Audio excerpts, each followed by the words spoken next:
Our next factor is broadhead arrow silhouette. And ideally, you want the smoothest profile along your entire arrow that you can possibly get. And particularly important when you hit bone. Now, this is the type of thing you want on your broadhead, and broadhead is usually the #1 culprit of a rough place or an abrupt juncture on your arrow, unless you've got a shaft that's larger than the ferrule. You want the ferrule to taper into the blade as smoothly as possible, making just another tapered ramp, another triangle if you want to think of it, or another inclined plane. And when you get a situation like this with an open ring ferrule, every time you go across one of those, it's just like driving down a corrugated road. Try to imagine what that's doing going through bone. But in this case, when you're driving down that corrugated road, the corrugations don't go all the way across, they're staggered. If you're just going down a corrugated road, you just go bump, bump, bump. But if it's offset like that, you're going bump, bump, bump, bump, bump. You can imagine the amount of disturbance that causes in your forward motion. When you've got a situation like this or like this, where you've got a broadhead ferrule that doesn't fade smoothly into the blade, you're putting a speed bump at the front of your arrow. So it's just like you driving down the road and hitting a speed bump without slowing down. That's the effect it's going to have on your arrow. Now, this is just one of the tests that we've done to look at the effect of it, and how this tiny bit of resistance on the broadhead of not having it smooth can affect your penetration. What we did was we took an A standard and we took a Magnus 2. Now, the Magnus we've modified the tip on because in the earlier testing it had a great tendency to roll the tip. So we modified it to a Tanto tip. The Ace tip is much stronger. We don't have a problem with it rolling on impact, so we didn't modify it. We mounted these on matching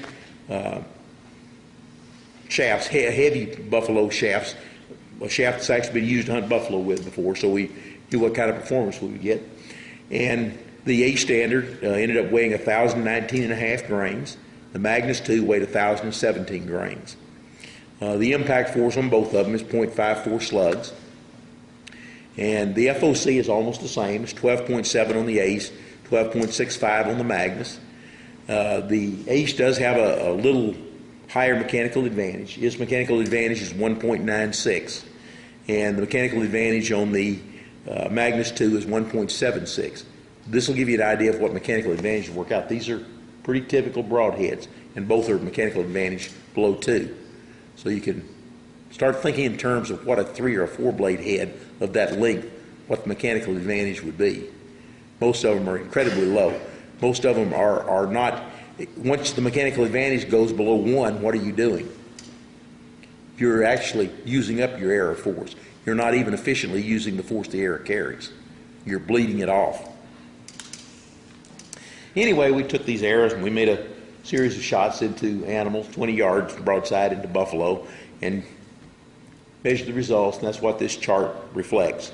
And the top bar, the gold bars, shows what we got with the Magnus 2, and this is with the A standard. What we're showing is the maximum penetration, the minimum penetration, and the average penetration. And this is for the shots that managed to breach the entrance side rib. So the ones that didn't go through the rib, we don't show them in here. And the most interesting thing is the minimum penetration here on the Magnus 2 is higher than the maximum penetration that we achieved with the A standard. Now, besides that, I said this is only the ones that went through. 1/3 of the shots with the A standard failed to breach the entrance side rib. All of the shots with the Magnus 2 breached the entrance side rib, all went completely across the thorax. So this represents roughly what it takes to reach the chest wall on the other side. You see, we're only reaching mid-thorax, or slightly past mid-thorax. You're getting into the second lung, but that's about it. But if we look back at the broadheads, these were all new at the start of the testing. And you see these little bright gouge marks. These occurred on all of the Ace broadheads right forward of these lugs, and that's where the bone is actually gouged into the metal of the blade. So there's that much force being exerted, enough to actually bite into the metal of the blade. So you can see that increased resistance is not good for the transfer efficiency on your arrow.